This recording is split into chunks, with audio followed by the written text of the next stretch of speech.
கர்த்தர் நல்லவர், அவர் கிருபை என்றும் உள்ளது. ஆமென். நம்முடைய ஆண்டவர் அவர் நல்லவராக இருக்கிறார். இங்கே வந்திருக்கிற உங்கள் ஒவ்வொருவரையும் பார்ப்பதில் சந்தோஷம். பக்கத்தில் இருக்கிறவங்கள ஒரு தட்டு தட்டி சொல்லுங்க, கர்த்தர் நல்லவர், அவர் கிருபை என்றும் உள்ளது. சொல்லுங்க, கர்த்தர் நல்லவர், அவர் கிருபை. ஆமாம், நீங்கள் தட்டுறதை பார்த்தா அவங்க தூங்கிடுவாங்க போலையே, ரொம்ப செல்லமாக தட்டுறீங்களே. அப்பா கர்த்தர் நல்லவர், அவர் கிருபை. நல்ல உற்சாகம் ஒரு தட்டுங்க. ஹல்லேலூயா சொல்லுங்க, ஹல்லேலூயா.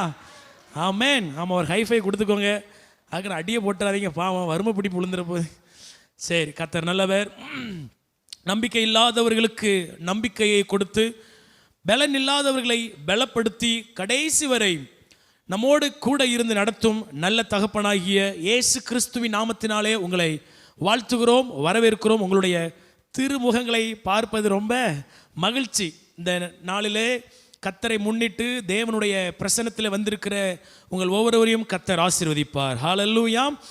நாம் 200 ஆத்துமாக்களுக்காக ஜெபித்து கொண்டிருக்கிறோம். இதுவரைக்கும் 128 மணி நேரங்கள் நம்ம என்ன செய்திருக்கிறோம்? ஜெபித்திருக்கிறோம். அந்நிய பாஷை அடையாளத்தோடு ஆவியானவரை பெற்றுக்கொண்டவர்கள் அல்லது அந்நிய பாஷை வரத்தை உடையவர்கள் தயவு செய்து அதை பூட்டி பீரோலுக்குள்ள வைக்காம கொஞ்சம் எடுத்து வெளியே விடும்படி அன்போடு என்ன செய்கிறேன், கேட்கிறேன். இல்லை எனக்கு நேரமே இல்லை அப்படின்னு சொன்னீங்கன்னா நேரத்தை உருவாக்க கர்த்தர் உங்களுக்கு உதவி செய்வாராக. இருக்கிற நேரங்களிலே பயன்படுத்துங்கள். ஒரு நாளைக்கு 5 நிமிடம் ஜெபித்தீங்கன்னா 12 நாளில் 1 மணி நேரம் என்ன செஞ்சிடலாம், முடிச்சிடலாம். ஒரு நாளைக்கு 10 நிமிஷம் ஜெபிச்சிங்கன்னா இன்னும் கொஞ்சம் அதிகம் என்ன செய்யும், வரும். அதனால் ஜெபிப்போம், கர்த்தர் நமக்கு கிருபை தருவாராக. சோர்ந்து போகாமல் என்ன செய்வோம், ஜெபிப்போம். ஒரு சின்ன ஒரு காரியத்தை சொல்லுகிறேன். 200 ஆத்துமா நம் சபைக்கு வந்தால் என்ன பயன்? 200 ஆத்துமாவை கொண்டு வந்து என்ன செய்ய போகிறோம்? அவங்கள வச்சு இங்கே பாட்டு பாடுறதுனால ஆராதிக்கிறதுனால என்ன பயன் அப்படி கேட்டிங்கன்னா அதில் நிறைய பயன் இருக்குது. ஆத்துமாக்கள் ரட்சிக்கப்படுவது என்பது சாதாரண விஷயம் கிடையாது. ஒரு பெரிய தலைமுறையே காப்பாற்றப்பட்டு விடும். எடுத்துக்காட்டு சொல்கிறேனே, ஒரு குடிகார கணவர் ரட்சிக்கப்படுகிறார்னு வச்சுக்குவோம். அது ஒரு பெரிய தாக்கத்தை ஏற்படுத்தும். அவங்களுடைய மனைவி நல்லா இருப்பாங்க, பிள்ளைகள் நல்லா இருப்பாங்க, அவங்களுடைய உறவினர்கள் நல்லா இருப்பாங்க, சந்ததிகளும் நல்லா இருக்கும். ஏன்னா குடிகார கணவர் இருக்கிறாரு, குடும்பத்தில் ஒரே சண்டை. இதை பார்த்தே மனைவியும் பிள்ளையும் வாழ்கிறாங்கன்னு வச்சுக்கோங்களேன். அந்த பிள்ளையினுடைய மனதில் ஒரு பெரிய தாக்கத்தை என்ன செய்யும், ஏற்படுத்தும். கடைசி வரைக்கும் அந்த காயம் மாறவே மாறாது. ஆனால் ஒரு குடிகாரராக இருக்கிறவர் ரட்சிக்கப்பட்டார் என்றால் அந்த குடும்பம் சொர்க்கமாக மாறும். ஆமென்.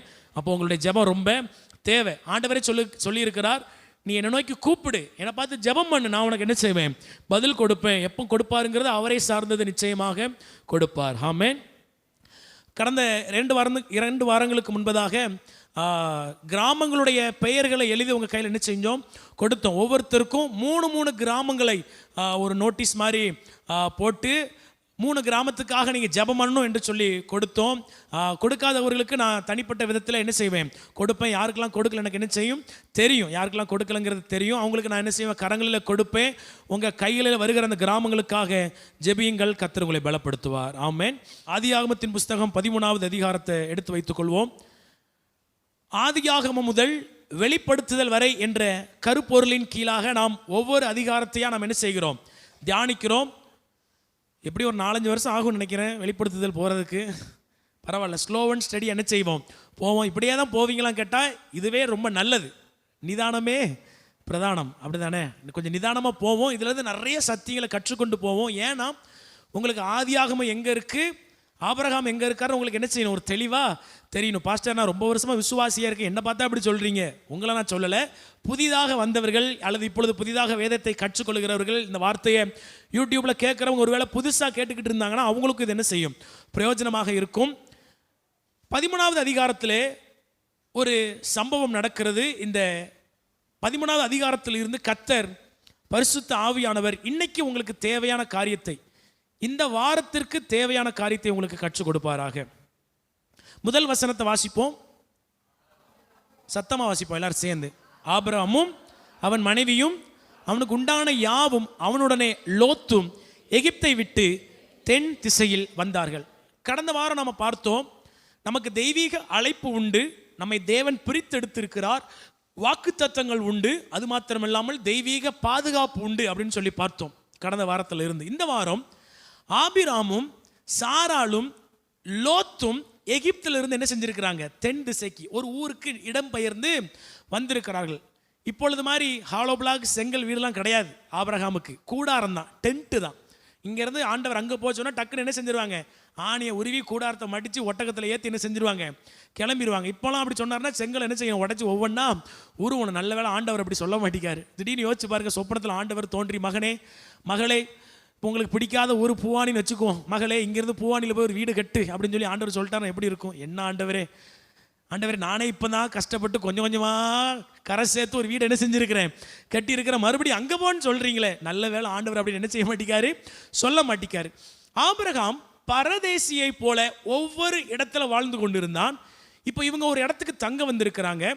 லோத்து யாருன்னா ஆபிரகாமினுடைய தம்பி பையன். யாரு? ஆபிரகாமினுடைய தம்பி பையன். லோத்து யாராக இருந்தால் எனக்கு என்ன பாஸ்டர், 11 மணிக்கு கரெக்டாக முடிப்பீங்களா, அதை முதல்ல சொல்லுங்கள் அப்படிங்கிற மாதிரி நீங்கள் என்ன செய்யுங்க, என்ன செய்கிறீங்க பார்க்குறீங்க. முடிஞ்ச அளவு சீக்கிரம் என்ன செய்வேன், இன்றைக்கி முடிப்பேன், ஒரு பாயிண்ட்டை கம்மி பண்ணியாவது இன்றைக்கி உங்களுக்கு 11 மணிக்கு சமாதானத்தோடு என்ன பண்ணுவோம், வீட்டுக்கு அனுப்புவோம். லோத்து யார் என்றால் ஆபிரகாமினுடைய தம்பி பையன். வாசிப்போம் 11வது அதிகாரம், ஆதியாகமம் 11:27 வசனம் வாசிப்போம். தான் தேராகுடைய வம்ச வரலாறு. தேராகு ஆபிராம், நாகோர், ஆரான் என்பவர்களை பெற்றான். ஆரான் லோத்தை பெற்றான். ஆபிரகாம் தான் மூத்த பையன். 2வது பையன் யாரு? நாகோர். 3வது பையன் ஆரான். இந்த ஆரானுடைய பையன் தான் லோத். இப்போ என்னன்னா, ஆபிரகாமுடைய தம்பி, இளைய தம்பி இறந்து போய்விட்டார்.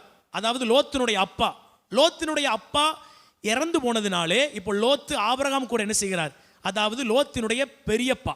சரிங்களா? ஆபிரகாம் லோத்துக்கு யாரு? பெரியப்பா. இப்போ இவங்க 2 பேரும் ஒரு பெரிய கூட்டமாக இருக்கிறாங்க. இவங்க பரதேசினுடனே ஏதோ 4 கிழிஞ்ச ட்ரௌசர், 4 கிழிஞ்ச லுங்கி, 4 கிழிஞ்ச கதர் சட்டை வச்சிருப்பாங்க நினைச்சிடாதீங்க. அவங்க ரொம்ப பயங்கரமான வாழ்ந்தவர்கள். 2வது வசனம் வாசிப்போம். ஆதியாகமம் 13:2.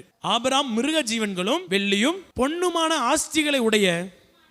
அப்பா, கம்பேர் பண்ணி பார்க்கும்போது நம்ம தான் கொஞ்சம் பரதேசி மாதிரி தோணுது. ஆபிரகாம் மிருக ஜீவன்கள்.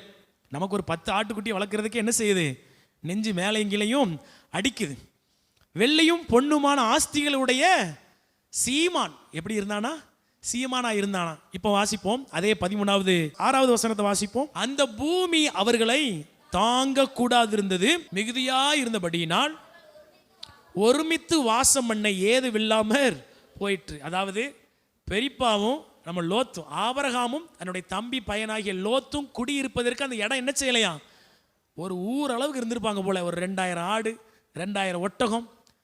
இவன் வீட்டில் வேலைக்காரங்களே 100கணக்கான வேலைக்காரங்க என்ன செஞ்சாங்க, இருந்தாங்க. இப்படிப்பட்ட ஒரு சூழ்நிலையில் இங்கே ஒரு பிரச்சனை நடக்குது. என்ன பிரச்சனை தெரியுமா? 2 பெரிய குரூப்பு சேர்ந்தாலே பிரச்சனை தான். லோத்தினுடைய குரூப்புக்கும் ஆபிரகாமுடைய குரூப், அதாவது மேய்ப்பர்களுக்கும் சண்டை, வாக்குவாதம் வருகிறது. இப்போ ஆபிரகாம் பாருங்க, ரொம்ப மெச்சூரிட்டியாக இருக்கிறார் பாருங்க. எப்பொழுதுமே வயது கூட கூட நம்மளுடைய மெச்சூரிட்டி என்ன செய்யணும், கூடணும். நம்ம வயசு கூட கூட நம்ம மனப்பக்குவம் கூடணும். அதை தான் ஆண்டவர் விருப்பப்படுகிறார். அதுதான் நமக்கும் நல்லது. சொல்லுவோம் தெரியுமா, 7 கழுத வயசாச்சு இன்னும் என்ன செய்ய மாட்டேங்கிய, இதை புரிஞ்சிக்க மாட்டேங்கிய. அப்போ வயது கூட கூட மெச்சூரிட்டி கூடணும். ஆண்டவர்கிட்ட ஜெபம் பண்ணுங்க, ஆண்டவரே என் வயசு இப்படி இருக்கு, ஆனால் அதுக்கு ஏற்ற ஞானம் என்கிட்ட இல்லை, எனக்கு ஞானத்தை தாங்க, அந்த மெச்சூரிட்டியை கொடுங்கன்னு கேட்டால் நிச்சயம் ஆண்டவர் என்ன செய்வார், கொடுப்பார். இப்போ 13வது அதிகாரம் 8வது வசனத்தை வாசிப்போம். ஆபிராம் லோத்தை நோக்கி, எனக்கும் உனக்கும் என் மேய்ப்பருக்கும் உன் மேய்ப்பருக்கும் வாக்குவாதம் வேண்டாம். பாருங்க, நல்ல ஆளா இருக்காரு பாருங்க ஆபிரகாம். வாக்குவாதம் வேண்டாம். நானா இருந்தேனா, டேய் நான் உன் பெரியப்பா, நான் சொல்றத நீ என்ன செய்யணும், கேட்கணும். நேற்று பெஞ்ச மலையில் முளைச்ச காளான் நீ, இப்போ கொடுக்கு முளைச்ச புள்ள பூச்சி நீ, நான் சொல்றத நீ என்ன செய்யணும், கேட்கணும். ஒழுங்கா உன் மேய்ப்பர்களை வாழை சுருட்டிட்டு இருக்க சொல்லு, இல்லைன்னா வேற இடத்த பார்த்துட்டு போ. இப்படி சொல்ல வேண்டிய ஆபிரகாம் சின்ன பையனை பார்த்து சொல்லுகிறார், உனக்கும் எனக்கும் வாக்குவாதம் வேண்டாம், நாம் சகோதரர். நாம் என்ன எப்படிப்பட்டவர்கள், சகோதரர்கள். நம்ம 2 பேருக்கு சண்டை என்ன செய்ய வேண்டாம், வேண்டாம். அடுத்த வசனத்தை வாசிப்போம். இந்த தேசமெல்லாம் உனக்கு முன் இருக்கிறது அல்லவா, நீ என்னை விட்டு பிரிந்து போகலாம். ஆடு மேய்ப்பதற்கு எப்படிப்பட்ட நிலம் நல்லா இருக்கும், கொஞ்சம் பதில் சொல்லுங்களேன். ஆடு மேய்க்கணும்னா அந்த நிலம் எப்படி இருக்கணும், நல்லா புல் இருக்கணும், அப்புறம் நல்லா சமமாக இருக்கணுமா, மலையும் காடு மேடுமா இருக்கணுமா? ஏன்னா ஆடு ஏறிடும், பின்னாடி போகிற ஆள் என்ன செய்ய முடியாது. நமக்கு என்ன, இவங்க ஒரு கேன் தான் வச்சுருப்பாங்க, அதே என்ன செஞ்சிடும், மதியானத்துக்குள்ளே காலி ஆயிரும். ஆடு போகிற போக்குக்கு போய் போய் காடு மேடுன்னு அலைஞ்சோன்னா இருக்கிற எனர்ஜி ஃபுல்லாக என்ன செஞ்சிடும், போயிடும். இப்போ ஆபிரகாம் சொல்லுகிறார், உனக்கு முன்னாடி இந்த ஊர் முழுசு இருக்கு, உனக்கு எந்த இடம் வேணுமோ என்ன செஞ்சுக்கோ, எடுத்துக்கோ. இப்போ லோத்து எந்த இடத்த செலக்ட் பண்றாரு பாருங்க. அடுத்த வசனத்தை வாசிப்போம். அப்பொழுது லோத்து ஏறெடுத்து பார்த்து முழுவதும் கண்டான். சோதோமையும் கொமாரோவையும் அழிக்கும் முன்னே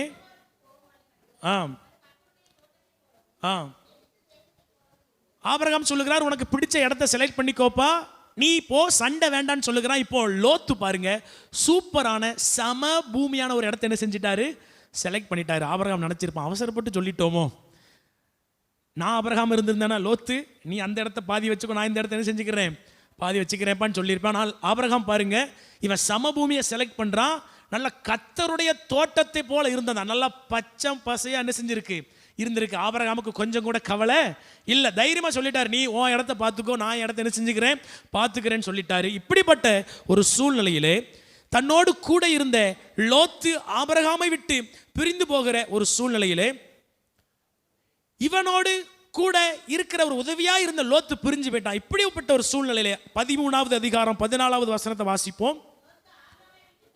லோத்து ஆபிரகாமை விட்டு பிரிந்த பின்பு கர்த்தர் ஆபிராமை நோக்கி, போதும், எப்பொழுதெல்லாம் நமக்கு ஒரு பிரிவு வருகிறதோ, ஒரு வேதனை வருகிறதோ, அல்லது நீங்க கொஞ்சம் டவுன் ஆகிறது போல என் ஏசப்பாவுக்கு தோணுகிறதோ, அப்பொழுதெல்லாம் உங்களை என்கரேஜ் பண்ண, உங்களை தட்டி எழுப்ப ஆண்டவர் வருவார். ஹல்லேலூயா. ஆண்டவருக்கு தெரியும், அவர் நல்லா கவனிப்பார். நாமே கவனிச்சிடுறோம் தெரியுமா. உங்கள் ஹஸ்பண்டோ உங்கள் மனைவியோ உங்கள் பிள்ளைகளோ ஒரு மாதிரி டல்லாக இருந்தான்னு என்ன கேட்பீங்க, ஏன் மூஞ்சி ஒரு மாதிரி இருக்குது, உண்மை தானே. மூஞ்சை வச்சு நம்ம என்ன செய்கிறோம் கண்டுபிடிக்கிறோம். ஆனால் ஆண்டவர் இருதயத்தை என்ன பண்ணுவாரா பார்ப்பாரா. நம்ம சோகமாக இருந்தால் சோகமாக இருக்காங்கன்னு தெரியும், சிரிச்சா என்ன ஒரே பல்ல காமிச்சிக்கிட்டு இருக்க இப்படி நமக்கு என்ன செய்யும் தெரியும். ஆனால் என் ஆண்டவருக்கு தான் ஏன் சோகமாக இருக்கிறார், ஏன் சிரிக்கிறாங்க, ஏன் இவங்க அழுகுறாங்கிறது ஆண்டவருக்கு என்ன செய்யும் தெரியும். என் ஆண்டவர் இருதயத்தை பார்க்கிறவர். ஆபிரகாம் டவுன் கொஞ்சம் ஆகுறாங்கிற சூழ்நிலையில ஆண்டவர் ஆபிரகாமுக்கு தரிசனமாகி, ஆபிரகாமே அப்படின்னு கூப்பிட்டு ஆபிரகாமை நோக்கி, இப்ப அடுத்த வாக்கியத்தை வாசிங்க. உன் கண்களை ஏறெடுத்து வடக்கேயும் தெற்கேயும் கிழக்கேயும் மேற்கேயும் நோக்கி பார். அடுத்த வாக்கியம் வசனம். நீ பார்க்கிற இந்த பூமி முழுவதையும் நான் உனக்கும் உன் சந்ததிக்கும் என்றைக்கும் இருக்கும்படி கொடுத்து. போதும். முதல் காரியம், விசுவாசிகளாகிய நமக்கு விசுவாச கண்கள் என்பது ரொம்ப ரொம்ப அவசியம், அல்லது தரிசனம் நிறைந்த வாழ்க்கை என்பது ரொம்ப அவசியம், அல்லது எதிர்காலத்தை இப்பொழுதே விசுவாச கண்களால் பார்க்கிறவர்களாய் நாம் இருக்க வேண்டும். கண்களை ஏறெடுத்து நோக்கி பார். பக்கத்தில் இருக்கிறவங்களை பார்த்து சொல்லுங்க, நோக்கி பார், நோக்கி பார். விசுவாச கண்கள், விசுவாச பார்வை. கிறிஸ்தவர்களாகிய நாம் தரிசனம் உள்ளவர்களாக இருக்க வேண்டும். உங்க பிள்ளைகளை குறித்து, உங்க எதிர்காலத்தை குறித்து, நீங்க பார்க்கிற வேலையை குறித்து தரிசனம் உள்ளவர்களாக இருக்க வேண்டும். ஒரு எதிர்காலம் சொல்லுவாங்கல்ல, தொலைநோக்கு பார்வை அவசியம் அப்படி சொல்லுவாங்க. எதிர்கால பார்வை ரொம்ப அவசியம். நீங்க பணம் இல்லாத ஆட்கள் கூட சேர்ந்துக்கோங்க, எந்த ஒரு ஆட்கள் பலம் இல்லாத நபர்களோடு கூட சேர்ந்துக்கோங்க. ஆனா தரிசனம் இல்லாத ஒரு ஆள்கிட்ட என்ன செஞ்சிடாதீங்க, தயவு செஞ்சு சேர்ந்துடாதீங்க. வாழ்க்கையை குறித்த, குடும்பத்தை குறித்த, தொழிலை குறித்த ஒரு நோக்கமே இல்லாத ஆள், இன்னைக்கு சாப்பிடுவோம் நாளைக்கு சாவோம் அப்படி குரூப் கூட தயவு செஞ்சு என்ன பண்ணிடாதீங்க, சேர்ந்துடாதீங்க. உங்களையும் அப்படி மாற்றிடுவாங்க. பணம் இல்லாமல் இருக்கலாம், ஆட்கள் பலம் இல்லாமல் இருக்கலாம், அவர் ஒரு சாதாரண நபராக இப்பொழுது இருக்கலாம். ஆனால் அவர்கிட்ட ஒரு பெரிய தரிசனம் இருந்துச்சுன்னா அவரோட ஒட்டிக்கோங்க. அவர் எப்பொழுது சிகரத்தை தொடுவார்னு யாருக்கும் தெரியாது. சின்ன வயசில் சிரிப்பாக ஒரு கதை சொல்லுவாங்க. பரலோகம் போக வேண்டும், பரலோகம் போக வேண்டும் என்று சொல்லி ஒரு அம்மா பயங்கரமாக ஜெபித்து கொண்டு இருந்தாங்களாம். எப்படியாவது பரலோகத்துக்கு போயிடணும், எப்படியாவது பரலோகத்துக்கு போயிடணும். ஆனால் அந்த அம்மாவனுடைய பையனுக்கு அதை குறித்த கவலையே இல்லையாம். இப்போ ஒரு பாஸ்டர் அந்த அம்மாவுக்கு அந்த வீட்டுக்கு ஜெபம் பண்ண வந்தாராம். பாஸ்டர் கேட்டாராம், எப்பா உங்கள் அம்மா பரலோகத்துக்கு போயிடுவாங்க, தேவதூதன் வந்து உங்கள் அம்மாவை தூக்கிட்டு போயிடுவாங்க, உங்கள் அம்மா ஆகாயத்தில் பறந்து போவாங்க, நீ என்னப்பா பண்ணுவேன், நீ நரகத்துக்கு போயிடுவேன். அந்த பையன் சொன்னானா, ஆனால் எங்கள் அம்மா காலை பிடிச்சி தொங்கிட்டே போயிடுவேன் அப்படின்னானா. காலை பிடிச்சி என்ன செஞ்சிருவேன், தொங்கிட்டே போயிடுவேன். இது சிரிப்பாக இருந்தாலும் இப்படி நடக்காது. நாம் நம்பினால்தான் பரலோகத்தை என்ன செய்ய முடியும், போக முடியும். ஏன் இதை சொல்கிறேன்னா, சாதிக்கிற நபர்கள் யார் என்பது உங்களுக்கு தெரியும், தரிசனம் உள்ள நபர் யார் என்பது உங்களுக்கு தெரியும். அவங்களோட சார்ந்து கொண்டீர்கள் என்றால் நீங்களும் அவர்களோடு முன்னேறுவீர்கள். ஆமேன். வேலை பார்க்குற இடத்துல 100 பேர் எதிர்மறையாக பேசலாம், ஒரு ஆள் நல்லா பேசுனாங்கன்னா அவங்க கிட்ட போய் என்ன செஞ்சிருங்க, தயவு செஞ்சு உட்காந்துருங்க. நம்ம மெஜாரிட்டியாக இருக்கணும். நம்மளை என்ன நினைப்பாங்க, இந்த ரெண்டும் சேர்ந்துருச்சு பார்த்தி அப்படி நம்மளை கிண்டல் பண்ணுவாங்களே, பண்ணட்டும். அந்த 99 உருப்படாமல் போதே, அதுக்கு இந்த 2 எவ்வளவோ பரவாயில்ல. ஆமென், ஹல்லேலூயா. அப்போ தரிசனம் ரொம்ப ரொம்ப முக்கியம். விசுவாசிகள்னு நமக்கு ஒரு பேர் இருக்குது தெரியுமா? நம்ம பேர் என்னது? இப்போ நான் வாட்ஸ்அப்பில் மெசேஜ் போடுவேன், உபவாச ஜெபம் இருக்கிறது, விசுவாசிகள் யாவரும் அன்போடு கலந்து கொள்ளும்படி அன்பாய். அப்போ நம்ம பேர் என்னது? விசுவாசிகள். விசுவாசிகள்னா என்னது? நம்புகிறவர்கள். எதை நம்புகிறோம் அப்படின்னு கேட்டால் தெரியாதே பாஸ்டர். எதிர்காலத்தில் இப்படி நடக்க வேண்டும், இது எனக்கு வேண்டும், இதை நான் சாதிப்பேன், என் பையன் இப்படி வாழுவான், இப்படி இருப்பான், இப்படி இருப்போம் என்ற ஒரு நம்பிக்கை, ஒரு எதிர்நோக்கு பார்வை, ஒரு தொலைநோக்கு பார்வை உங்களுக்கு என்ன செய்ய வேண்டும்? இருக்க வேண்டும். ஆமென். வாழ்க்கையை குறித்த தரிசனம் இருக்கணும். உங்கள் பிள்ளைகளை குறித்த தரிசனம் இருக்க வேண்டும். உங்கள் மனைவியை குறித்து, உங்கள் கணவனை குறித்து, உங்கள் ஹெல்த்தை குறித்து ஒரு தரிசனம், ஒரு நம்பிக்கை என்ன செய்யணும்? இருக்க வேண்டும். இப்போ சுகர் இவ்வளோ இருக்கு, இன்னும் ஒரு 3 மாசத்துல இதை என்ன செய்வேன்? கண்ட்ரோல் பண்ணுவேன். ஒரு எதிர்நோக்கு, ஒரு தொலைநோக்கு பார்வை இருக்கணும். அல்லது இந்த வெயிட்ல இருக்கேன், அல்லது எனக்கு கால் இப்படி வலிக்குது, இந்த பிரச்சனை இருக்கு, என் ஹெல்த்தை நான் மெயின்டைன் பண்ணணும், இதை சாப்பிட்டா நான் 10 வருஷத்தில் இன்னும் ஹெல்த்தாக இருக்கலாம். நான் பைபிள் காலேஜ் படிக்கும் பொழுது டிரைவர் எங்ககிட்ட, பைபிள் காலேஜினுடைய டிரைவர் எங்ககிட்ட இருந்து பேசிக்கிட்டு இருந்தார். அப்போ ஒரு பையன் ஒரு 4-5 பஜ்ஜி வாங்கிட்டு வந்திருந்தான், நல்லா சுட சுட பஜ்ஜி. இப்போ பஜ்ஜி வாங்கிட்டு வரும்பொழுதே அந்த டிரைவருக்கு ஒன்று என்ன செஞ்சான், கொடுத்தான். அவருக்கு ஒரு 55-60 வயசு இருக்கும். அந்த பஜ்ஜியை வாங்கி பார்த்துட்டு அப்படியே என் கையில் என்ன செஞ்சுட்டாரு, கொடுத்துட்டாரு. தம்பி, நான் ஒரு 70 வயசு வரைக்கும் உயிரோடு இருக்கலாம்னு முடிவு பண்ணியிருக்கேன். இந்த பஜ்ஜியை நான் சாப்பிட்டேன்னு வச்சுக்கோ, ஏன் கண்டிப்பாக என்ன பண்ண மாட்டேன், 70 தாண்ட மாட்டேன். தயவு செஞ்சு பஜ்ஜியை நீ என்ன செஞ்சுக்கோ, வச்சுக்கோ. அவருடைய எதிர்நோக்கு பார்வையை பாருங்க. இந்த பஜ்ஜி சாப்பிட்டா ஆயுசு குறையும், இந்த பஜ்ஜியை சாப்பிடலாம், என்னுடைய ஆயுசு என்ன செய்யும் கூட.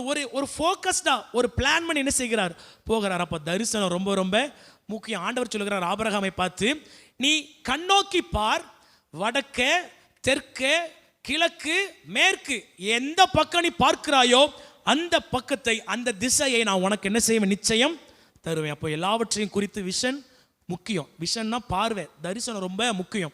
இப்போ நான் ஊழியம் பண்ணுறேன், எனக்கு தரிசனம் ரொம்ப முக்கியம். இந்த சபை அடுத்து எந்த நிலைக்கு போகணும், இந்த சர்ச்சு 200 ஆத்துமாக்கள் வரணும்னு சொல்லி ஒரு தரிசனத்தோடு என்ன செய்கிறோம், போகிறோம். இன்னும் நிறைய திட்டங்கள் ஆண்டவர் கொடுத்திருக்கிறார். அதை வரிசை என்ன செய்வோம் உங்களுக்கு அப்பப்போ சொல்லுவோம். இந்த சபையில் வந்து ஆராதிக்கிறோமே, இது மாத்திரம் தான் நம்முடைய ஊழியமா பாஸ்டர், இன்னும் என்னெல்லாம் ஆண்டவர் உங்களோடு பேசியிருக்காருன்னு கேட்டால், வண்டி என்ன செஞ்சிருக்கிறாரு, பேசி வச்சிருக்கிற டைரியில் எழுதி வச்சிருக்கோம். டேட்டு டைம் முதற்கொண்டு போட்டு எழுதி வச்சிருக்கோம்.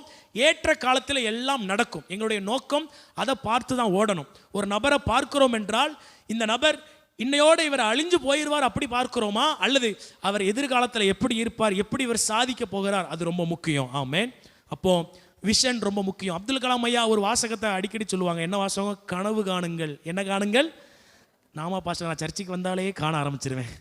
நீங்கள் வேற தாளாட்டு பாடுறீங்க, ஜம்முன் இருக்கு அப்படின்னு நம்ம நினைக்கிறது போல இருக்கு. பரவாயில்ல, நீங்கள் யாரும் தூங்கலை, ஒரு விளையாட்டுக்கு சொல்கிறேன்.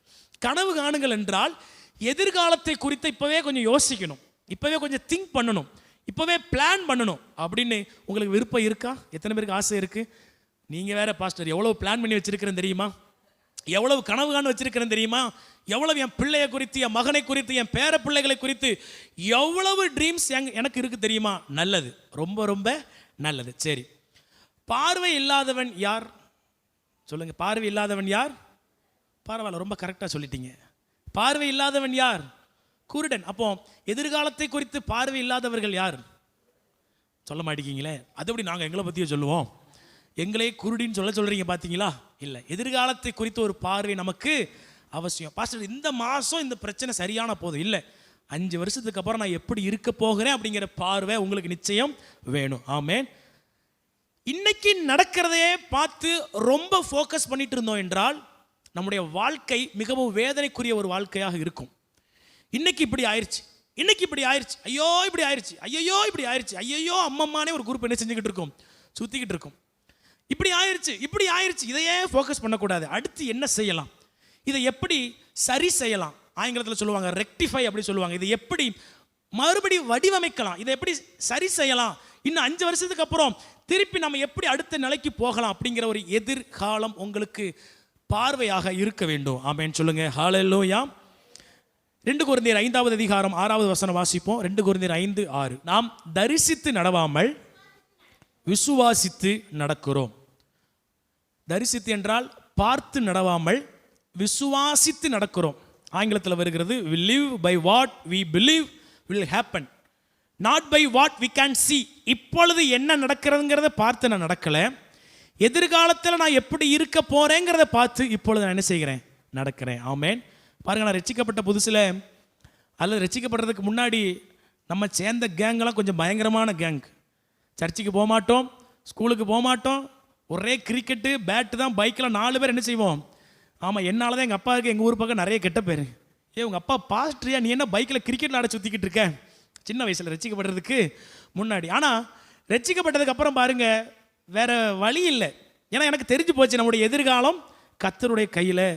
நான் கொஞ்சம் கொஞ்சமாக அந்த ஃப்ரெண்ட்ஸை அவாய்ட் பண்ணுகிற ஒரு சூழ்நிலை. கேட்பானுங்க, என்ன மச்சான் இப்போ எங்கள் பக்கமே வரமாட்டிக்க, என்னடா இப்போ கிரிக்கெட் விளாடே வரமாட்டிக்க. நான் சொல்லுவேன், அங்கே வேலை இங்கே வேலைன்னு எனக்கு தெரியும், இவங்க கூட சுற்றுனா நமக்கு கெட்ட பேர் வந்துருமே. பாருங்கள், எதிர்காலத்தில் இப்படி இருக்க போகிறோம். அப்புறம் ஊழிய அழைப்பு கிடச்சதுக்கப்புறம் இன்னும் அறவே அந்த ஃப்ரெண்ட்ஸ் கூட என்னது பழக்க வழக்கமே கிடையாது. அதே ஊரில் ஜெபிக்கிற ஒரு டீம் இருக்கும் தெரியுமா, அதே வாலிப பசங்க ஜெபிக்கிற குரூப், அந்த பக்கம் போய் சேர ஆரம்பிச்சிட்டேன். முன்னாடி சாயங்காலம் காலேஜ் விட்டு வந்த உடனே பேட் எடுக்கிறது, ட்ரெஸ்ஸை மாற்றுறது, பைக்கில் போகிறது. இப்போ காலேஜ் விட்டு வந்த உடனே நேராக அங்கே ஒரு ப்ரேயர் செல் உண்டு, எனக்கு தெரிஞ்ச ஒரு அண்ணன், நேராக அங்கே போய் உட்காருறது. அண்ணன் இது எப்படின்னு, அது எப்படின்னு, அப்படின்னு நிறைய அவர்கிட்ட டவுட்டு கேட்குறது. ஏன்னா நமக்கு தெரிஞ்சு போச்சு எதிர்காலத்தில் இப்படி இருக்கும் அப்படின்னு. உடனே இப்போ அப்படி வாழ்க்கை என்ன செய்ய ஆரம்பிச்சிட்டோம், மாற்ற ஆரம்பிச்சிட்டோம். தரிசித்து நடவாமல் விசுவாசித்து நடக்கிறோம். இப்போ உங்களுக்கு ஒரு எண்ணம் தோன்றும், ஓகே பாஸ்டர், இப்பொழுதே நான் கனவு காண போகிறேன். என் பையனை குறித்து, என் பிள்ளையை குறித்து, என் பேரனை குறித்து, என் பேத்தியாளை குறித்து இப்பொழுதே நான் கனவு காண போகிறேன். எப்படியாவது என் பையனை டாக்டர் ஆக்கி காட்டுறேன் பாருங்க, எப்படியாவது என் பிள்ளையை டாக்டர் ஆக்கி காட்டுறேன் பாருங்க, எப்படியாவது பேரனை பேத்தியாவை டாக்டர் ஆக்கி காட்டுறேன் பாருங்க. நான் சொன்னேன், கனவு காணுங்கள்னு சொன்னேன், தரிசனம் இருக்க வேண்டும் சொன்னேன். ஆனால் உங்கள் தரிசனம் உங்கள் பேத்தியா மேலே இருக்கக்கூடாது, உங்கள் கனவு உங்கள் பிள்ளைகள் மேலே இருக்கக்கூடாது. நீங்கள் ஒரு திட்டத்தை ஏற்படுத்தி வச்சுட்டு உங்கள் பிள்ளைய திணிக்கக்கூடாது. சிலர் பார்த்துருக்கீங்களா, நீ ஒழுங்கு மரியாதை டாக்டர் ஆகுற, இல்லைன்னா செத்து போயிரு அப்படின்னு சொல்லுவாங்க பிள்ளைகளை. பார்த்துருக்கீங்களா, கேள்விப்பட்டது இல்லையோ? ஃபஸ்ட் ரேங்க் வரலன்னா வீட்டு பக்கம் வந்துடாது. அது என்ன பண்ணும், ரேங்க் கார்டு வீட்டுக்கு கொண்டு வராமல் அதே சைன் போட்டு அங்கே என்ன செஞ்சிடும், கொடுத்துரும். ஏம்மா நீ ஃபெயில் ஆனாலும் பரவாயில்ல, அடுத்த பாடத்தில் பார்த்துக்கலான்னு சொன்னால் அது என்ன பண்ணும், தைரியமாக அம்மாவை ஃபேஸ் பண்ணும். நீ ஃபஸ்ட் ரேங்க் வாங்காமல் வீட்டு பக்கம் வந்துடாது. 3வது ரேங்க் எடுத்துட்டியா, 3 மணி நேரம் முட்டிக்கால் போடு. 5வது ரேங்க் போயிட்டே உனக்கு 5 இட்லி கேட்குதோ, இப்படி என்ன செய்வாங்க பெற்றோர்கள், திட்ட பிள்ளைகளுக்கு என்ன வரும், ஐயோ அடுத்த தடவை பரீட்சை வந்தாலே எக்ஸாம் படிக்கணுங்கிற என்ன வராது. எப்படி எங்கள் அம்மா கிட்ட இருந்து தப்பிக்கலாம், எப்படி அப்பா கிட்ட இருந்து எஸ்கேப் ஆகலாம். பாஸ்டர் நிறைய அனுபவம் இருக்குது போலையே எல்லாருக்கும். இந்த நம்ம தமிழ்நாட்டில் இந்தியாவில் இந்த அனுபவம் நிறைய உண்டு. எக்ஸாம்னு வந்தாலே பரீட்சையில் பாஸ் ஆகணுங்கிற எண்ணம் போய் ஐயோ எழுத்து விட்டு காரணம் சொல்லியே நம்ம அம்மா நம்மளை திட்டுவாங்களே. பாரு அந்த பிள்ளை எப்படி படிச்சுட்டா, ஏன் நேரத்துக்கு பாருங்கள். எங்கள் சொந்தக்காரங்களையே ஏன் செட்டு படிக்கிறவங்க ஏகப்பட்ட பேர். 10th வச்சுக்கோங்களேன், பெரியம்மா கால் பண்ணுவாங்க, சித்தி கால் பண்ணுவாங்க. ஏன்னா அவங்க பையன் 10th படிக்கிறான், 12th அவங்க பையன் 12th படிக்கிறான். இதற்காகவே பயத்துக்காக என்ன செய்ய வேண்டியிருந்துச்சு, படிக்க வேண்டியிருந்துச்சு. நான் சொல்லுகிறேன், கனவு காண வேண்டும், தரிசனம் இருக்க வேண்டும். ஆனால் அந்த தரிசனம் எங்கே இருந்து வர வேண்டும்? பக்கத்தில் இருக்கிறவங்கள பார்த்து சொல்லுங்க, தரிசனம் எங்கே இருந்து வர வேண்டும்? கேளுங்க, தரிசனம் எங்கே இருந்து வர வேண்டும்? நான் சொன்னேன், தரிசனம் இல்லாமல் இருக்கக்கூடாது. இந்த ஊழியத்தை குறித்து எனக்கு ஒரு தரிசனம் இருக்குது, ஆனால் தரிசனம் எங்கே இருந்து வரணும்? திருநெல்வேலியில் ஒரு பாஸ்டர் 5000 விசுவாசிகளை வச்சிருக்கிறாரு. அவரை பார்த்து நம்ம சர்ச்சும் 5000 பேர் வரணும், இப்படி தரிசனம் வர வேண்டுமா? அல்லது சென்னையில் ஒரு பாஸ்டராக இருந்துக்கிட்டே 2 கார் வச்சிருக்கிறாரு, அப்போ நானும் பாஸ்டரான எனக்கு 2 கார் கிடைக்கும், இப்படி அந்த தரிசனம் வர வேண்டுமா? அல்லது இத்தனை ஆத்துமாக்கள் வந்துட்டா எனக்கு இவ்வளவு காணிக்க வரும், இப்படி அந்த தரிசனம் வர வேண்டுமா? நோ. இப்போ உங்கள் வாழ்க்கைக்கு வருவோம். அவங்களாம் இன்ஜினியரிங் படிக்கிறாங்க, அப்போ என் பிள்ளை இன்ஜினியரிங் படித்தே ஆகணும். அவங்களாம் டாக்டர் படிக்கிறாங்க, டாக்டர் தான் இனிமேல் வேல்யூவான், ஐடி தான் இனிமேல் வேல்யூவான், அல்லது நர்சிங் தான் இனிமேல் வேல்யூவான், அல்லது இதுதான் வேல்யூ. என் பிள்ளை அவங்களாம் படித்து கடன்னு சம்பாதிச்சுட்டாங்க, கடன் அடைச்சிட்டாங்க, வீடை கட்டிட்டாங்க, அப்போ என் பிள்ளையும் அதை படிக்கணும். தரிசனம் அங்கே இருந்தால் வரணும்? இல்லை, தரிசனம் எங்கே இருந்து வர வேண்டும்? வாசிப்போம். எரேமியா தீர்க்க தரிசன புஸ்தகம் 29வது அதிகாரம் 11வது வசனம். எரேமியா தீர்க்க தரிசன புஸ்தகம், எல்லாரும் எடுத்துட்டீங்களா? இப்போ வாசிங்க. நீங்கள் எதிர்பார்த்திருக்கும் முடிவை உங்களுக்கு கொடுக்கும்படிக்கு நான் உங்கள் பேரில் நினைத்திருக்கிற நினைவுகளை அறிவேன் என்று கர்த்தர் சொல்லுகிறார். அவைகள் தீமைக்கு அல்ல, சமாதானத்துக்கு ஏதுவான நினைவுகளே. அப்துல் கலாம் ஐயா சொன்ன விஷயத்தில் 50% கரெக்ட். கனவு காணுங்கள், ஆனால் பாதியில் விட்டுட்டோன்னு வச்சுக்கோங்க, நம்மளுக்கு அவன் இஷ்டத்துக்கு கனவு காண ஆரம்பிச்சிருவோம். அப்படி பண்ணிடுவோம், இப்படி பண்ணிடுவோம், அப்படி செஞ்சிருவோம், இதை செஞ்சிடும். ஆண்டவர் சொல்லுகிறார், நீ கனவு காணணும் மகனே, நீ விருப்பப்படணும் மகளே, ஆனால் உனக்கு சூப்பர் பிளான் நான் போட்டு வச்சிருக்கிறேன். அதை நினச்சி நீ என்ன செய், கனவு காணு. ஹல்லேலூயா. இப்போ என் கனவு, அமெரிக்காவில் ஒரு சர்ச்சில் ஒரு நாளில் 1,00,000 பேர் கூடுகிறாங்க. அதை பார்த்து உண்டாகலை. என் கனவு எங்கிருந்து தெரியுமா வந்துச்சு? ஒரு வசனம் என்னை பார்த்து பேசிச்சு. எப்படி தெரியுமா பேசிச்சு? கடற்கரையின் திரளான கூட்டம் உன்வசமாக திரும்பும், ஜாதிகளின் பலத்த சேனை உன்னிடத்திற்கு. என் கனவு அமெரிக்காவில் இதே நேரத்தில் 1,00,000 பேர் கூடிக்கிட்டு இருக்காங்களே, அப்போ என் சர்ச்சுக்கு வரணும். அப்படி என் கனவு உண்டாகலை. ஆண்டவர் என்ன பார்த்து சொன்னார்? கடற்கரை திரளான கூட்டம். அப்போ இப்படி வந்த கனவுக்கு எல்லையே கிடையாது. ஆமென். திருநெல்வேலி சர்ச்சில் இத்தனை பேர் கூடிட்டாங்க, அப்போ என் சர்ச்சிலே வரணும். நான் கனவு காண போகிறேன். 500 பேர் வேணும், 1000 பேர் வேணும். இது அல்ல என்னுடைய கனவு. என்னுடைய கனவு கடற்கரையின் திரளான கூட்டம் என் வசமாக திரும்பும். உங்கள் வாழ்க்கையை குறித்து ஆண்டவர் என்ன பிளான் பண்ணி வச்சிருக்கிறார், அதை நினச்சி தான் நீங்கள் கனவு காணணும். ஆமென் சொல்லுங்க. சொல்லுவாங்க, பகல் கனவு காணாதையா? நான் சொல்லுவேன், உங்களை நம்பி பகல் கனவு காணவே கூடாது, தப்பு தான், அதை செய்யக்கூடாது. ஆனால் வசனத்தை நம்பி பகல் கனவு காணலாம், சாயங்கால கனவு காணலாம், இரவு கனவு காணலாம். நீங்கள் என்ன கனவுனாலும் என்ன செய்யலாம், காணலாம். ஆமென். ஒரு போதகர் இப்படியாக சொன்னார், வசனம் சொல்லுகிறதே, ஜீவனுள்ள நாளெல்லாம் நன்மையும் கிருபையும் என்னை தொடரும் என்று. எத்தனை பேர் இன்னைக்கு ஆசைப்பட்டீங்க, இன்னைக்கு எந்த நன்மை வரப்போகுது, எந்த கிருபை வரப்போகுது? அதை வசனத்தை படிப்பான என்ன செய்ய மாட்டோம், ஆசைப்பட மாட்டோம். காலையில் எழுந்திரிச்சோன்னா கொஞ்சம் அதை யோசிச்சு பார்க்கணும், கனவு காணணும். இன்னைக்கு எந்த நன்மை ஆண்டவர் கொண்டு வர போகிறார், எந்த கிருபை ஆண்டவர் கொண்டு வர போகிறார், எந்த நன்மை இன்னைக்கு என்ன தொடரப்போகுது, இப்படி என்ன செய்யணும், கனவு காண வேண்டும். நம்ம வாசித்த அந்த வசனத்தை எல்லாரும் சேர்ந்து மறுபடியும் வாசிப்போம். எரேமியா 29:11 வாசிப்போம். நீங்கள் தரிசனம் உள்ளவர்களாக இருக்க வேண்டும், ஆனால் உங்கள் தரிசனம் இங்கிருந்து வர வேண்டும். எல்லாரும் பார்க்குறீங்களா? எங்கேருந்து வரணும்? இங்கேருந்து வரணும். உங்கள் சொந்தக்காரங்க வீடு கட்டிட்டாங்க, உடனே நான் கட்டுற மாதிரி 5 வருஷத்தில் வீடு, நீங்கள் முக்குன்னு முக்குனீங்கன்னா முதுகு தேஞ்சு போகிறது தான் மிச்சம். சொந்தக்காரங்க கார் வாங்கிட்டாங்க, நான் வாங்குற மாதிரி காருன்னீங்கன்னா உழைப்பீங்க, கஷ்டப்படுவீங்க, காசும் சேர்ப்பீங்க. ஆனால் கார் வாங்கினதுக்கப்புறம் ஆத்மாவில் ஒரு நிம்மதியே இருக்காது. இதற்கு தான் இவ்வளோ கஷ்டப்பட்டமாக்கும் அப்படிங்கிற ஒரு சலிப்புக்கு கொண்டு போய் விட்டுரும். ஆனால் இதிலிருந்து வருகிற கனவு, இதிலிருந்து வருகிற தரிசனம் ஒரு நிம்மதியை உங்களுக்கு கொடுக்கும். ஆமென். அந்த வசனத்தை நான் ஆங்கிலத்தில் படித்து காட்டுறேன், ரொம்ப உங்களுக்கு புரியும். I have good plans for you. கர்த்தர் சொல்லுகிறார், உனக்கு நான் நல்ல திட்டங்களை வச்சிருக்கிறேன். I don't plan to hurt you. உன்னை காயப்படுத்துகிற மாதிரி நான் ஒரு நாளும் திட்டம் பண்ண மாட்டேன். பாருங்கள் எவ்வளோ அற்புதமான கடவுள் பாருங்கள். நான் உனக்கு நல்ல திட்டங்களை வச்சிருக்கிறேன். நான் காயப்படுத்துகிற மாதிரி ஒருபோதும் உனக்கு திட்டங்களை நான் போடவே மாட்டேன். ஐ plan to give you hope and a good future. நான் உனக்கு வச்சிருக்கிற திட்டம் எப்படிப்பட்டது தெரியுமா? உனக்கு நம்பிக்கையையும் சூப்பர் எதிர்காலத்தையும் கொடுக்கும். ஆமென். ஹல்லேலூயா. பாஸ்டர், அப்ப ஆண்டவர் எனக்கு தரிசனத்தை வெளிப்படுத்துவாரா? நிச்சயம் வெளிப்படுத்துவார். இந்த வேத வசனத்தை படிக்கும் பொழுது உங்களை குறித்த தரிசனத்தை உங்களுக்கு காண்பிப்பார். இந்த வேத வசனத்தை படிக்கும் போது நீங்க எப்படி இருக்க போறீங்கிறத இந்த வேத வசனம் சொல்லி கொடுக்கும். நீங்க ஓட்டாண்டியா சாக மாட்டீங்கன்னு வேத வசனம் சொல்லுது தெரியுமா? ஓட்டாண்டினா என்னது? ட்ரௌசரை தூக்கி சுத்தினால் உள்ள ஒரு பைசா என்ன செய்யாது, ஒன்றும் இல்லையே அப்படின்னு என்ன பண்ண மாட்டோம், சொல்ல மாட்டோம். நீங்க மரிக்கும் போது பூரண வயது உள்ளவர்களாய், சம்பூரணம் உள்ளவர்களாய், நல்ல அற்புதமான கோதுமையை நல்லா படைச்சு கொண்டு போய் மூட்டை போட்டு வைக்கிறது போல ஆண்டவர் உங்களை வைப்பாராம் கல்லறைக்குள்ள. ஆமென். சம்பூரணமாய் கோதுமையை களஞ்சியத்தில் சேர்க்கிறது போல ஆண்டவர் உங்களை சேர்ப்பாராம். இந்த தரிசனம் எங்கிருந்து வந்தது? திருவள்ளுவர்கள் அடியில் எழுதி வச்சிருக்கிறாரா? மகாத்மா காந்தி சொன்னாரா? கர்த்தர் சொல்லியிருக்கிறார். ஆமென். அப்போ இதை படிக்கும் பொழுது உங்கள் வாழ்க்கை எப்படி இருக்கணும்னு இங்கே என்ன செஞ்சிருக்கு, போட்டிருக்கு. நாம் தரிசித்து நடக்கிறவர்கள், விசுவாசித்து நடக்கிறவர்கள். தரிசிக்கும் பொழுது சொல்லுது, நான் வறுமையில் இருக்கிறேன், என்னுடைய மாத வருமானம் 10 வெள்ளை. ஆனால் வசனம் சொல்லுகிறது, உன் களஞ்சியங்கள் பூரணமாய் நிரம்பும். அப்போ இதை நினைச்சு பகல் கனவு காணணும். என் களஞ்சியங்கள் பூரணமாய் நிரம்பும் என்று சொன்னீரே, எப்போ செய்ய போறீங்க, எப்படி செய்ய போறீங்க, எந்த வழியாக செய்ய போறீங்க ஆண்டவரே, இப்படி திங்க் பண்ண ஆரம்பிச்சிடணும். ஆமென். ஹல்லேலூயா. இப்போ உங்களுக்கு அருமையானவர்களுக்கு ஒருவேளை அநேக நன்மைகள் நடக்காமல் இருக்கலாம், வீடு கட்ட முடியாமல் அவங்க கஷ்டப்பட்டுக்கிட்டு இருக்கலாம்.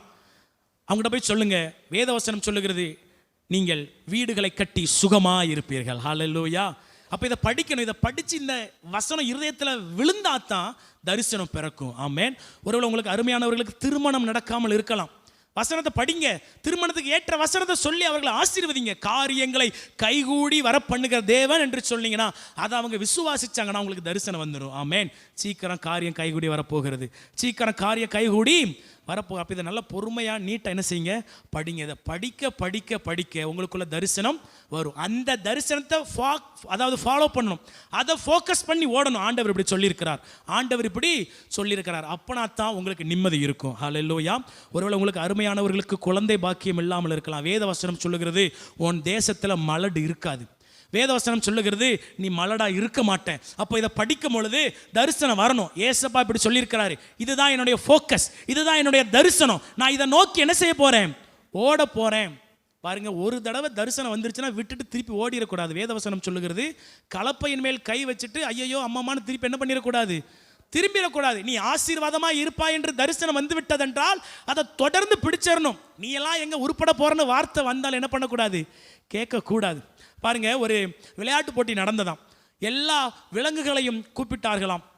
அந்த விலங்குகளுக்கு ஒரு போட்டி. என்ன போட்டி தெரியுமா? ஒரு பெரிய மரம். இந்த கதை என்ன செஞ்சிருப்பீங்க, நீங்க கேட்டிருப்பீங்க. ஒரு பெரிய மரத்தில் யார் ஃபர்ஸ்ட் ஏறி அந்த மர உச்சிக்கு போய் அதை அந்த பாயிண்ட்டை தொடுறாங்களோ அவங்க தான் ஜெயிச்சவர்கள். சரிங்களா? இப்போ அநேக மிருகங்கள் ஏறுகிறது. தவளை ஏறுது, பள்ளி ஏறுது, காக்கா ஏறுது, எல்லாம் என்ன பண்ணுது, ஏறுது. எல்லா விலங்குகளும் என்ன பண்ணுது, கடன்னு ஏறுது. ஆனால் எல்லா விலங்குகளும் சரிக்கு என்ன செஞ்சிருச்சான், கீழே விழுந்துருச்சான். ஆனால் ஒரு தவளை, செல்லமா அதுக்கு எப்படி சொல்லலாம், மஞ்ச மாக்கான்னு வச்சுக்கோமா, நல்லா தவளை குண்டுன்னு உருண்டையாக இருக்கிற ஒரு தவளை ஏறி அதை தொட்டுட்டு என்ன செஞ்சிருச்சான், கீழே வந்துருச்சான். கீழே வந்த உடனே பேட்டி எடுக்கிறவர்கள் மைக்கை கொண்டு போய் தவளை வாய்க்கு நேரம் மைக்கு நீட்டி, எப்பா இத்தனை மிருகங்கள் வந்ததே, எத்தனையோ பலசாலியான மிருகங்கள் வந்ததே, நீ நல்லா முழுன்னு உருண்டையா இருக்கியப்பா, நீ எப்படிப்பா ஜெயிச்ச அப்படின்னு உடனே என்ன சொன்னீங்க அப்படின்னு கேட்டிருக்கான். பேட்டி ரிப்போர்ட் எடுக்கிறவர் திருப்பி சொல்லியிருக்காராம், இத்தனை மிருகங்கள் வந்ததே எப்படிப்பா ஜெயிச்சேன், என்ன சொன்னீங்க அப்படின்னு கேட்டுச்சான். என்ன நடந்துச்சு என்றால் அந்த தவளைக்கு காது கேட்கவில்லை. ஏன் தெரியுமா? போட்டி ஆரம்பித்த உடனே எல்லாரும் ஏற ஆரம்பித்த உடனே கீழே இருந்து ஒரே சவுண்டு, பார்த்து விழுந்துடாத, வலிக்கிறாம. பாருங்க, தரிசனம் வந்துருச்சு. ஆனால் தரிசனத்துக்கு தொட நீங்கள் போகும் பொழுது கீழே இருந்து நிறைய சத்தம் கேட்கும். என்ன செய்யும், நிறைய சத்தம், பார்த்து ஒரு முதல்ல வளம் வருதான் அப்படின்னு ஒரு சத்தம் என்ன செய்யும், கேட்கும். பார்த்து உயிரை விட்டுறாத அப்படின்னு ஒரு சத்தம் கேட்கும். அதை பார்த்து மேலே கோட்டை விட்டுறக்கூடாது. அந்த தவளைக்கு காது கேட்கல. நல்ல வேளை தவளை போய் என்ன செஞ்சிருச்சு, தொட்டுருச்சு. உங்களுக்கும் காது கேட்காம இருக்க ஆண்டவர் உதவி செய்வாராக. ஹல்லேலூயா. பாஸ்டர் சும்மாவே காது ஒரு பக்கம் கேட்க மாட்டேங்கி, நீங்கள் வேற தீர்க்க தரிசனமாக அப்படி சொல்கிறீங்களா? அந்த காது இல்லை, ஆவிக்குரிய காதுகள் கேட்காம இருக்கட்டும். ஆமென். எதிர்மறையான வார்த்தைகளை சொல்லி உங்களை களங்கடிப்பாங்க. இங்கே நல்லா சூப்பராக இருப்பீங்க, திங்கக்கிழமை ஒரு அக்கா வருவாங்க, செவ்வாய்க்கிழமை ஒரு அண்ணன் வருவார், புதன்கிழமை ஒரு ஆள் வரும், அளவெடுத்து செஞ்ச மாதிரியே டிக்கெட் வரும், வந்து வார்த்தையை சொல்லும். காது செவிடாகட்டும் இயேசுவின் நாமத்தினால. ஆமென். அந்த தவளையை போல தரிசனத்தை தொடணும். நாம் ஆண்டவர் சொல்லுகிறார், நீ வீடுகளை கட்டி சுகமாக இருப்பான்னு சொல்லிட்டாரு. அப்போ அங்கே போகிற வரைக்கும் எதிர்மறையான வார்த்தை என்ன செய்யக்கூடாது, கேட்கக்கூடாது. நீ எல்லாம் உருப்பட மாட்டேங்கிற வார்த்தை என்ன பண்ணக்கூடாது, கேட்கக்கூடாது. தரிசனத்திற்கு போகிற வரைக்கும், சாதிக்கிற வரைக்கும் இதை மட்டும்தான் பார்க்கணும். ஆமென். இயேசு ஒரு பெரிய தரிசனத்தோடு இந்த பூமிக்கு வந்தார். இங்கே இருக்கிற எல்லாரையும் நான் ரட்சிக்கணும், எல்லாருக்காகவும் நான் உயர விடணும். எத்தனை தடை வந்தது தெரியுமா? எவ்வளவு தடை வந்தது. இயேசுவை சிலுவையில் மறிக்க விடாதபடிக்கு சாத்தான் தடுத்து பார்த்தான், பரிசேயர்கள் தடுத்து பார்த்தார்கள், ஏன் கூட இருந்த பேதுருவே தடுத்து பார்த்தார். ஐயா என்ன செய்யக்கூடாது, நீங்கள் சிலுவையில் சாகக்கூடாது, அப்பாலே போ சாத்தானேன்னு சொல்லிட்டாரு. தரிசனத்துக்கு குறுக்க எவன் வந்தாலும் அவன் பிசாசு தான். ஹல்லேலூயா. தரிசனத்தை கெடுக்க தான் பிசாசு வருவான். காது கேட்காம போய்கிட்டே இருக்கணும். ஆமென். என்கிட்ட நிறைய பேர் சொல்லுவாங்க, இந்த கிராமத்திலே ஊழியம் செய்கிறீங்க, ஒட்டணத்தம் ட்ரையான கிராமமாச்சே, ஓட்டப்படாரம் தாலுக்காவே வறட்சி பூமியாச்சே, என் ஆண்டவர் வறண்ட நிலங்களை நீரூற்றாய மாற்றுவேன்னு வாக்கு கொடுத்துருக்கிறார். ஹல்லேலூயா.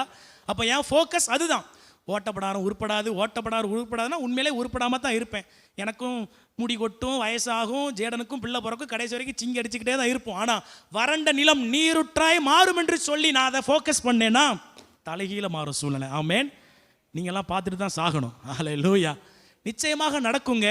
எந்த அளவுக்கு நம்ம தரிசனத்தில் ஃபோக்கஸ்டாக இருக்கோமோ, எந்த அளவுக்கு அதை நம்ம உறுதியாக பிடிச்சிக்கிறோமோ, அந்த அளவுக்கு நமக்கு அற்புதம் நடக்கும்.